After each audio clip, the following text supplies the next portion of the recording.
So we are back, and let's talk about Impact Wrestling Emergence. We'll start with night one because night one. So the first match was Chris Bay, TJP, and Rohit Raju for the X Division champion. I really liked this match. It was a great opener. I thought there was great little play with a lot of it. Yep. TJP really showed on what he can do. Yep. But also, Rohit looked great in this match. His little, snicker right before he hit double foot stomp to win the X Division champion was unbelievable. It's like, man, what a sneaky heel.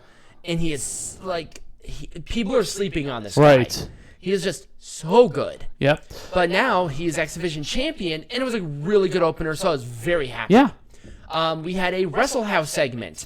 Wrestle House is amazing. I love Wrestle House. I'm sorry. Wrestle House is fun to watch, and people are like, oh, how can you like this? It laughs in wrestling. Not really. It's its own It's its own little world. Right. It's fun. It's cool. Right. It gives people things to do if they're not in the title picture. Right. What's wrong with that? Right. Keeps Taya Valkyrie out of the title picture because God knows we don't need that. Well, it's not okay. Who else other than Jordan Grace, Deonna Purrazzo, and Taya Valkyrie even deserve to go for the belt at this point? Kimberly. Anyways, Gallows and Anderson segment. Piece of shit. I'm just kidding. That's terrible. Anyways, let's move forward here. We got a lot to cover. Gallows and Anderson segment. They just were yelling and were pissed off. Yeah, whatever, pretty much. Moose versus Trey Miguel for the TNA World Heavyweight Champion. It was actually a decent match. Yeah, I liked it. I thought it was a fun little David Goliath match. It was a lights out spear for Moose to win, and then EC3 attacked Moose and stole the belt. They said that there were going to be some resolutions in night 2, and well, we'll get to that when we get to it. Oh boy! Because trust me, I think both of us have some words to say about night 2. Oh yes, we do. This was the next one was a Brian Myers and Willie Mack segment. Willow Mack. My notes. Willow. All right, so fuck iPhones, okay? So Brian Myers took another jab at old Vinnie Mac. He did, and it was really funny. And Willie Mack is like, "You're really not going to interrupt my segment, which set up their match for night 2." I liked it. We'll get to it. I think the one thing I hate, and I'm going to say this, I don't like Brian Myers constantly bringing up Vince McMahon. It's kind of annoying. It is kind of annoying, but I think that's part of his gimmick too. Yeah, but be your own person. Right. Don't. Okay. Like there's a reason why. Let's talk about the Heath segment. Now Heath is fun. Where he's like, he had like a whole political ad sounding thing. It was like a political ad thing. He's like, come on, let's my move on. My name is Heath, and I approve this message. It was really funny.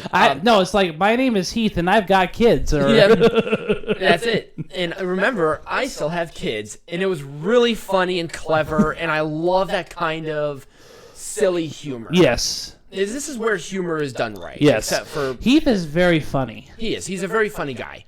He also looks like one of Peanut Gallery's friend's boyfriend, which is really creepy, but also hilarious. Yes. Because we make jabs at her all the time. Like every time it comes up, I'm always texting her. Yeah, it's like, wow, it looks like wow, your boyfriend's on TV again. He says he's got kids. It's pretty funny. So anyway, Ace Austin and Madman Fulton versus the Good Brothers. This was probably the most disappointing match of the night. I was bored. I was bored by it too. Yep. And it's like, okay, these guys are not the Gallows and Anderson are New Japan people. Right. They're not Impact guys. I don't know one how they got to Impact. Well, they have money. Also, I think part of it too is because they can still work in where they're working at. Oh, because they technically live in the United States. Right. So, right. So they can't go to Japan because of all the rules surrounding going to Japan. With Japan right now. Right. Yes. And quite frankly, they've done all they can do in New Japan. What are they going to do? Go back to Bullet Club and become lackeys to Evil? Yes. Okay. So they would do their own thing, but they would be in a promotion that cares. So anyways, another Wrestle House segment. I think this Wrestle House segment had Kylie Ray versus Taya Valkyrie in it, and I think this is when Kylie Ray won at the Wrestle House. Peanut Gallery was watching it because this was the first time Peanut Gallery was ever exposed to Wrestle House. Yes. So he believed that the ring that was outside was CGI. But then the light. No. I'm talking about. I wasn't talking about the ring itself. I was talking about the area around it. Right. But then he saw that the light was like around it going into the ring, right. and Kylie Ray's body was like reacting. So he was like, "Oh my God, they're actually wrestling outside." I'm like, "That's what's great about it." They just need like really, really, really loud neighbors that are like yelling at them. Shut up out there! Right. That would be so cool. But they're doing. We'll talk about it more because there were a lot of Wrestle House segments tonight too. Yes. But I thought this, and also the match was alright. Yeah. The storyline was great. By Yeah, the way. storyline is good. This was when Taya Valkyrie was trying to defend Rosemary, and Kylie Ray is like adorable in her like awkwardness. Yes. And like I said, Kylie Ray is still being built as like this contender because she is. Right. And it's like, okay, great. And it was a super kick on Taya. Yep. It's like nobody's buried. No. And it's just fun. Yeah, it is. It's innocent. Nobody was hurt. All right. So, anyways, main event time for night number 1: Motor City Machine Guns versus the North. For the Impact Wrestling World Tag Team Champions. Yes. It was Skull and Bones for Motor City Machine Guns to win. It was a good match. It was. I thought their match at Bound for Glory was better. Yes. Overall.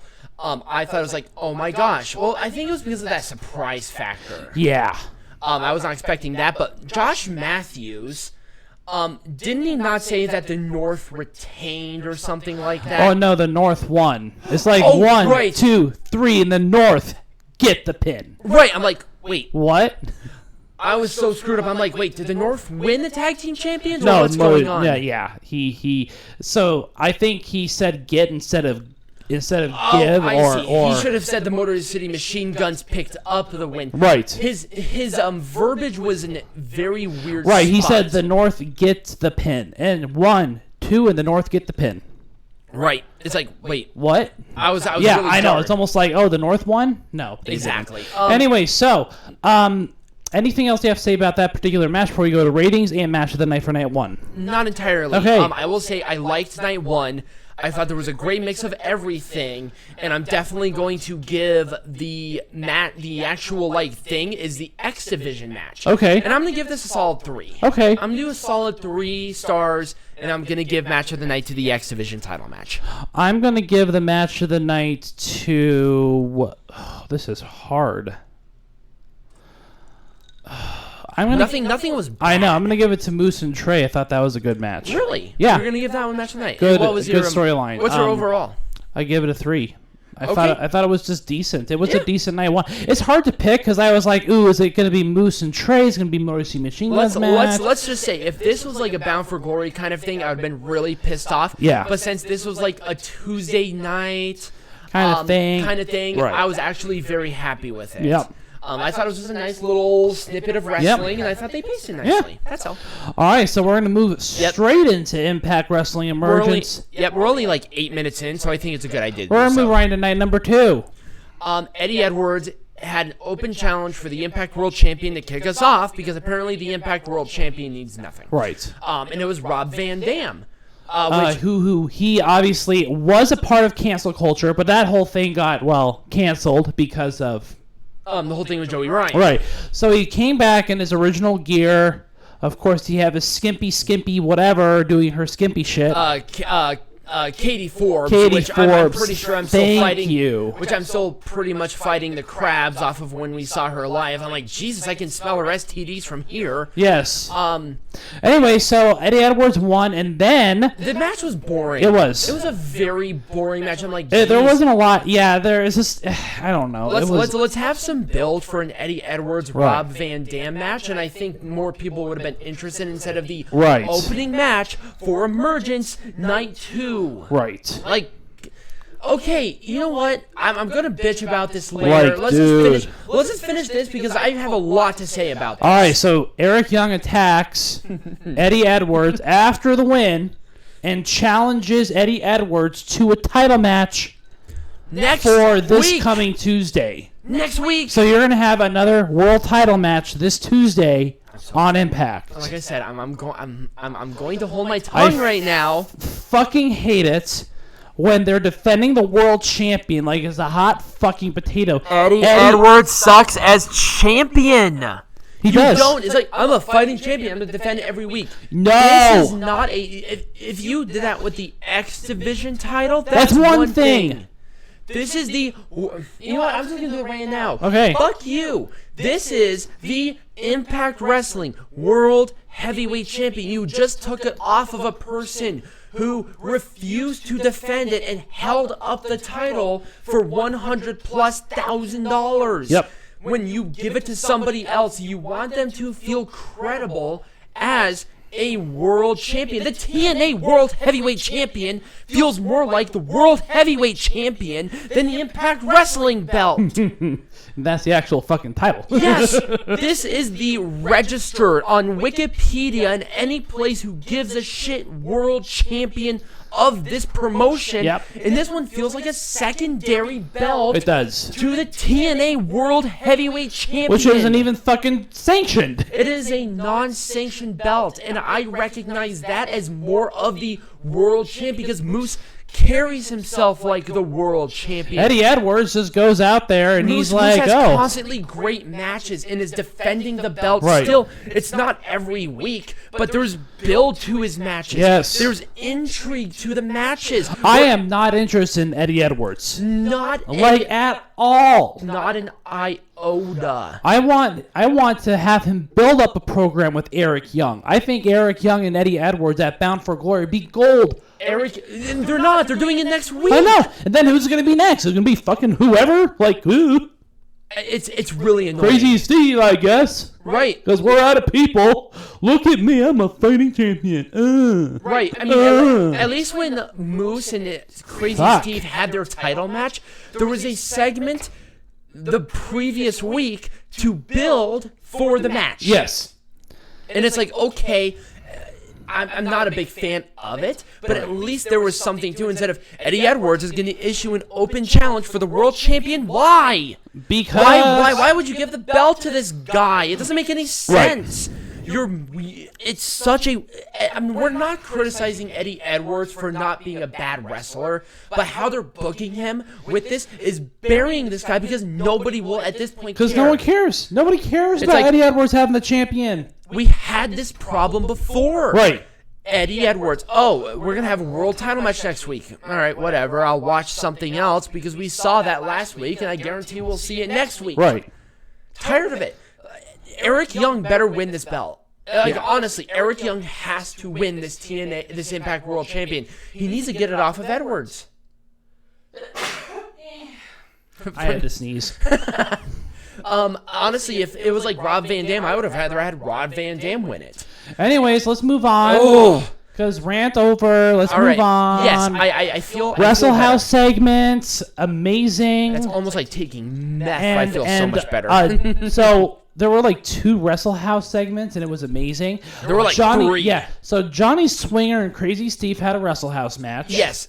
And I think this is the one where they were blindfolded. Yes, they were blindfolded, and the loser had to dress as the other person's gimmick next week. So Johnny Swinger lost to Crazy Steve, so now he has to dress up as Crazy Steve next week. Hooray! I think that's fun, and honestly, I might watch that segment just specifically to see Johnny Swinger look like Crazy Steve. Yes, because he did the same thing with Suicide, and it was Suicide, but it had like the Crazy Steve. Right. Like, I'm gonna show my belly gear, and it was really funny. So it's like, okay, at least this is not like on the regular show. Right. This is on a fun little segment show, right. And I'm very happy about it. All right, there was an Eddie Edwards and Eric Young segment. Oh, also, this was like the first hour of the show. Yes. The only things happened was Eddie Edwards, Rob Van Dam, Eric Young, the Wrestle House segments, and then Eddie Edwards and Eric Young again. Right. Could you not have put something there? I don't know. No, of course not. That's when Eric Young officially made the challenge for Eddie Edwards. Right. Title. Exactly. Yeah, that kind of thing. Then the hour 1 was done, and then the next hour, Brian Myers, Willie Mack. A really good match. It was a fun match. I liked it overall. I think that honestly that was probably the best match of the night. Really? I think so. Well, we'll talk about the main event here soon. I know. Fuck that. So yeah, I did like this match a lot. I thought it was a lot of fun. These two have really good chemistry, and I really like their build to it. Yeah. Johnny Bravo faced Larry D. And I think, if I'm not mistaken, this was for... This is for Taya. No, this was for Rosemary. Oh, that's right. This was for, like, the hand of Rosemary. But at the end, Johnny Bravo confessed his feelings for Rosemary, which... Oh, also, they were really drunk. Oh, they were. Yes, Taya Valkyrie got... There was a toga party. It was a toga party, and Taya was hammered. So she goes up to Bravo after Bravo confessed his feelings for Rosemary. Once again, a great build to this moment. I was like...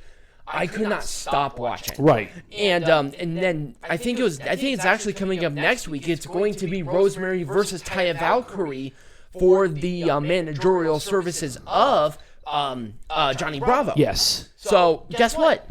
Built a very easy thing to do. Very innocent. It doesn't. It's not like hammered into you in 3 weeks. This was like over a month and a half. Yeah, this has been at least 2 months. Build. Right.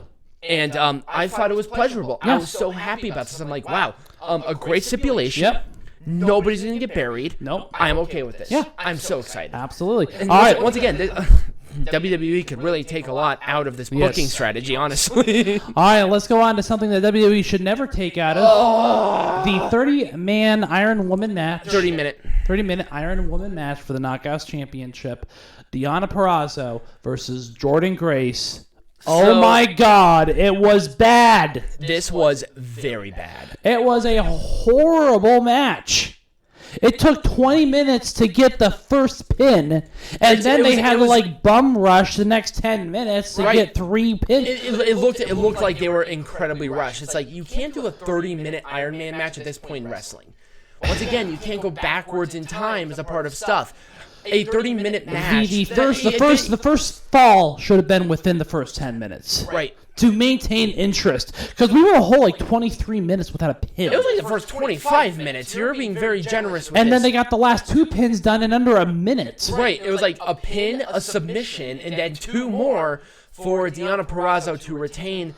This match was so bad. It was so... I'm surprised they said that about a Deonna Purrazzo-Jordynne Grace match. It was poorly paced, and that dragged the match down. Yep. And then you like you said, you have first 20, 25 minutes, no pins at all. Right. And it's like, dude, might as well make it a one-fall match. Right.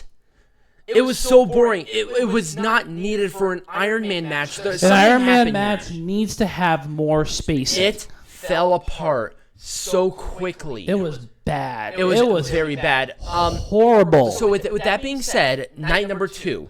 Let's do 3 things: a star rating overall, match of the night, and then which one was better. Which night? Yes. Go ahead. So I'm going to start off.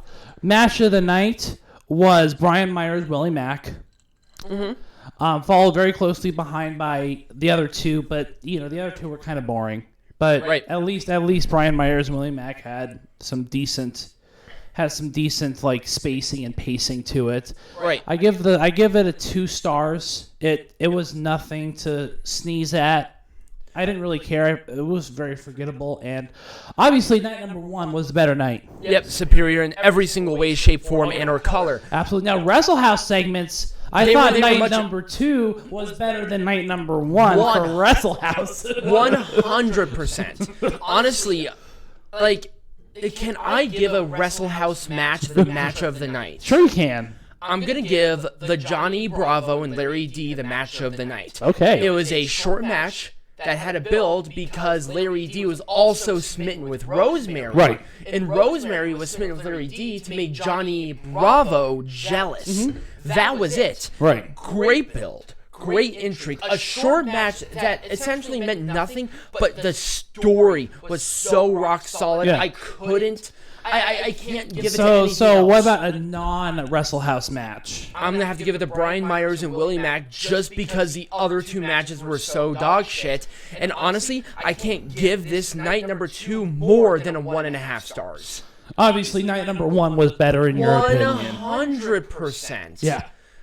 It was so disappointing because I was so excited for the Deonna Purrazzo-Jordynne Grace. Yeah, so was I. Match. But I wasn't. I was very disappointed at the end of the day. So that was Emergence. Yep. I would say If you were gonna watch anything, watch night number 1 by a long shot. Watch night number 1 and then night number 2's Wrestle House segments. Yep. If you're into that. I love Wrestle House. Wrestle House is amazing. It's really good. So anyways, when we come back, we're not going to do Summer Struggle and Summer Slam in the same segment because they're two different promotions. Yep. But when we come back, we're going to do Summer Struggle and Payback. Payback, that's right. Summer Struggle. We'll do Summer Struggle. We're going to recap SummerSlam. We're going to go to Jinju, and we are going to go through Summer Struggle when we come back from our break. Okay.